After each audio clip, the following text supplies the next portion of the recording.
జీ5 app download చేసుకుని పూర్తి ఎపిసోడ్లని ఉచితంగా చూడండి. ఆత్మానందుల స్వామివారిని రప్పించుకోవాలి. కరెక్ట్. ఫోన్ చేయి మమ్మీ.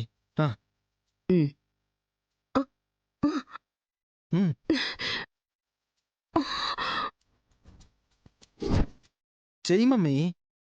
చెయ్యి. అయ్యో, నిన్ను చేయమంటున్నాను మమ్మీ. అది కాదురా, నా చెయ్యి పనిచేయటం లేదు. Right hand.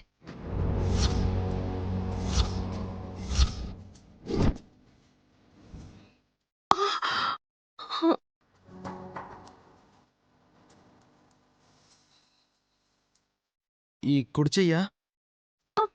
ఏదో ఒకసారి చూని.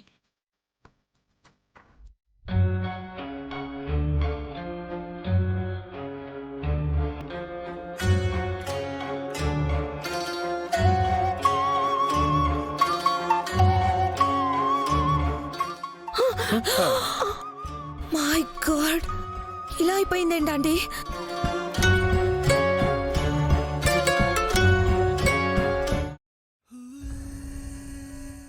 ఏమైనా సమస్య బాబుగారు? లేదు, ఉంటే ముందు నీతోనే షేర్ చేసుకుంటాను కదా నాయని. మరి దేని గురించి ఆలోచనలో పడ్డారు? విశాలాక్షిని రాంగ్ టైంలో ఇంటికి తీసుకొచ్చానా అని. పాపం, మనల్ని నోరారా నాన్న అమ్మ అని పిలుస్తున్న అమ్మాయి ఆనందంగా ఇంటికొస్తే అమ్మవాళ్ళు అనుమానించి అవమానించారు. అత్తయ్య గారు విశాలాక్షి జుట్టు పట్టుకున్నప్పుడు నాకు చెడ్డ కోపం వచ్చింది బాబుగారు. వయసులో పెద్దవారన్నా ఇంకిత జ్ఞానంతో ఆవిడ చంపని చూసి ఏం చేయకుండా వదిలేశాను. నగలు డబ్బులు తీసుకెళ్ళిందని ఆరోపించారు గాని చివరికి వాళ్ళ ఆశలే బూడిదైపోయినట్టు మొహాలు పెట్టారు. చూసావా నాయని? బాలవాక్కు బ్రహ్మవాక్కు అంటారు.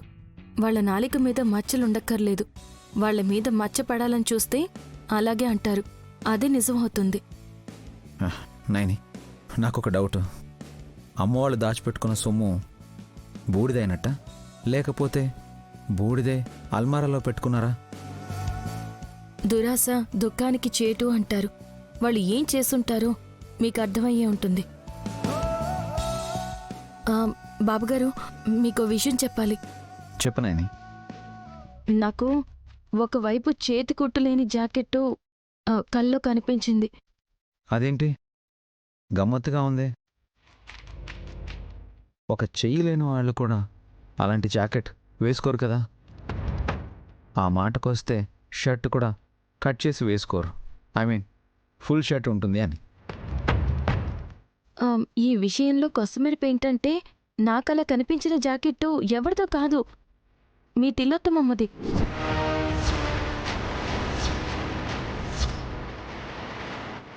అవునా? నీకొచ్చిన కళ కావచ్చు, లేదంటే టెలిపతి అవ్వచ్చు, వాట్ ఎవర్ ఇట్ ఈస్, అది నిజమేనాయని. మరి దీని ఎఫెక్ట్ ఏంటో గెస్ చేయలేకపోతున్నాను. ఏమై ఉంటుందబ్బా?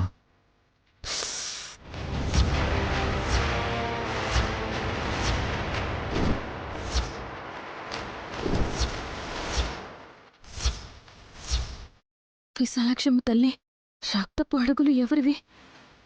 ఏం జరిగిపోతుంది ఇంట్లో?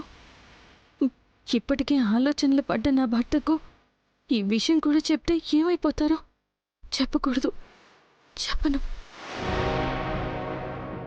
జీ5 యాప్ డౌన్లోడ్ చేసి అన్ని ఎపిసోడ్స్ పూర్తి ఉచితంగా చూడండి.